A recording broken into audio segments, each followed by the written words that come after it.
Islam Moors. İsmi Aladdin Murak Bey.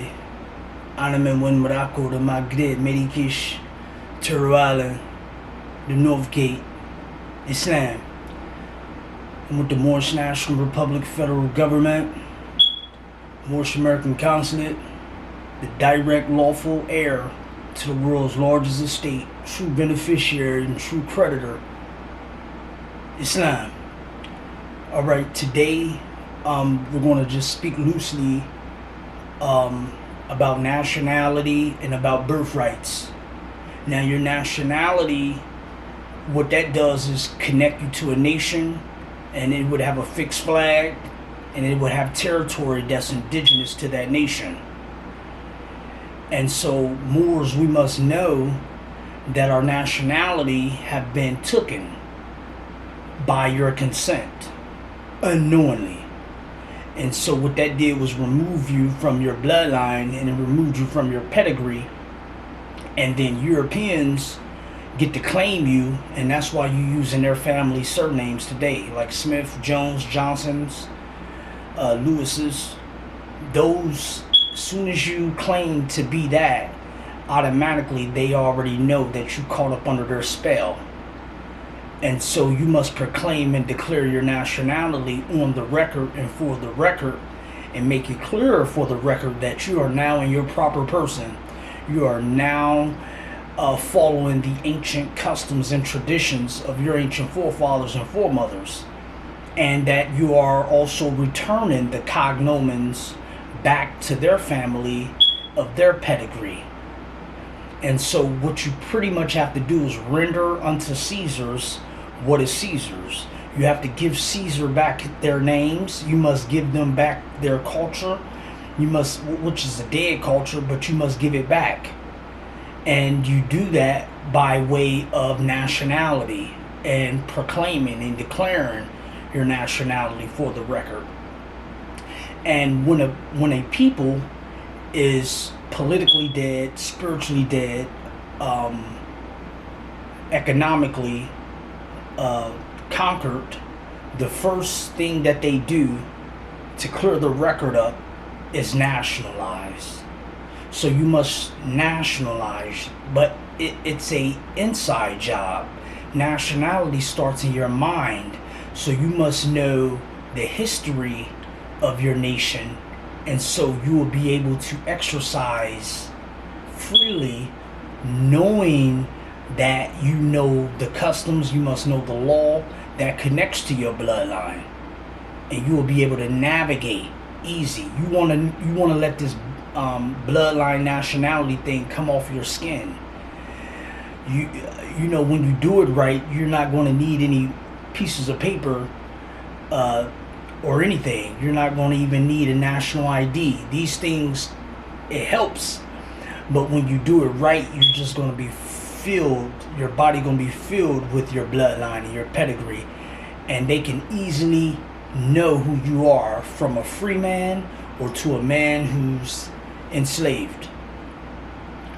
Automatically, a person who's a free man will honor their bloodline and honor their pedigree and connect to the principles of that nation.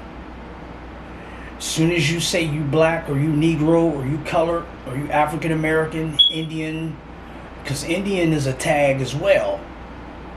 And so as soon as you say that you're any of those tags or those labels, automatically you ain't got no nation, you scattered, and you don't know where you came from.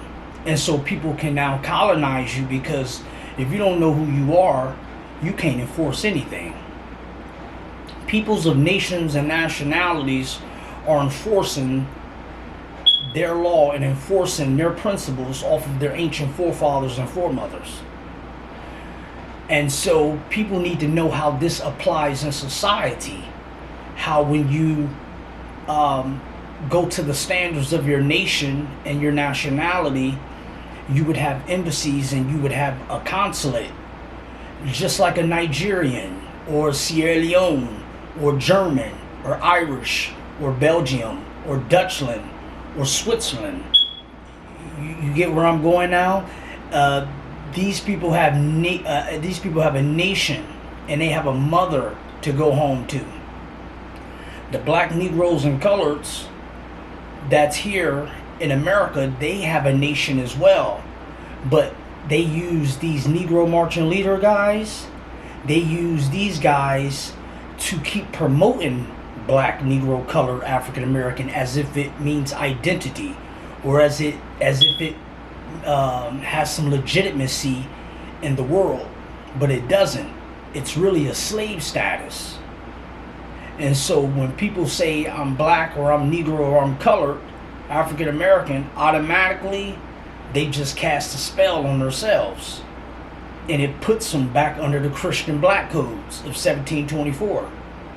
The Christian Black Codes of 1724 has 54 articles, and what that does is strengthens their claim on their black, so-called black subjects.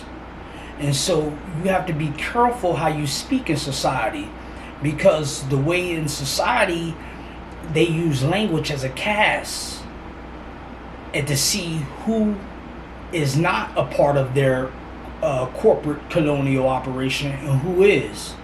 And so automatically when you state your nationality, they automatically scatter, or they move away, because they already know they don't have jurisdiction over you. As soon as you say I'm black, Negro, colored, they already know they got jurisdiction over that corporate tag, because they created it for the specifics to remove you from the jurisdiction of your nation. And so also you have to look at the international documents like the Declaration of Human Rights, 1948, the Declaration of Rights of the Child, 1956, and the Rights of Indigenous People, I think 2007. And so these documents will tell you everybody got a right to a name and a nationality, each and every last one of those documents. But the nations of the world can't help you because you're under a brand tag label.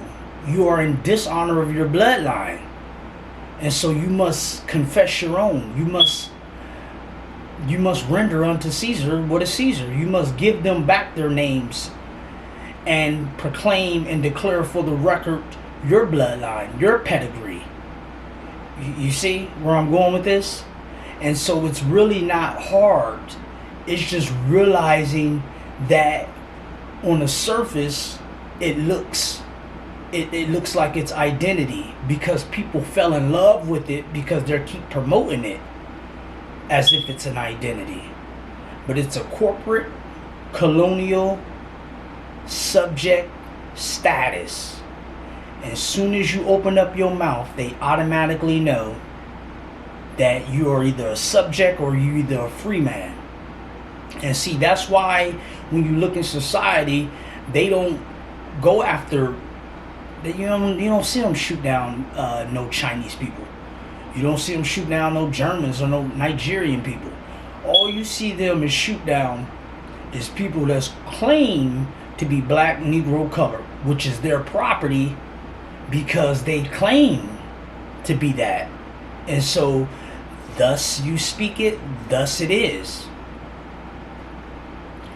And so you must know the law that protects you. But you only can be protected if you're in your proper person. The only way you can exercise or even have a standing in law is if you're in your proper person. You must be in sui juris, meaning you're competent at law. In propria persona, meaning you're in your own proper person. And sui heredis, and you're thus heritable. And solo proprio, meaning you would be standing in your own land. And these are law phrases that you must use to show that you're competent and in your own proper person. Because and you must say this and not hesitate when you say it. And so you have to make it easy for the colonizers to know that you're a free man, rather than that you're a subject, one of their subject So your status is, you have to have a clear ground on your status. You have status, you have jurisdiction, and then you have adjudication. Your status sets the groundwork to see if they got jurisdiction over you. So once you state your status, I'm Aladdin Madak Bey, Moorish American national, aboriginal, and indigenous to North America, in sui juris, competent at law, in my own proper person, and standing in my own land. Automatically, you just told them that you're not a subject. You're speaking like an heir, or you're speaking like a lawful beneficiary of one's own nation. You see? But as soon as you say anything else, like as soon as you communicate with people, or you're meeting someone new, or you're dealing with any corporate colonial officers, or you in court, or wherever you at, you declare your nationality as soon as you interchange with people, so they won't get that stigma on you and try to put you under that black cloud. As soon as they try to put you under that, you're gonna see how they mistreat you, and you be thinking it's because of the color of your skin. It's really because you really are in dishonor of your own bloodline and own pedigree. You see? And so the Negroes and colors who claim to be that are really the direct lawful heirs to the world's largest estate, and they are the Moroccans of the Moroccan Empire. And how do you know that these people are the Moors of Northwest Mexico? Well,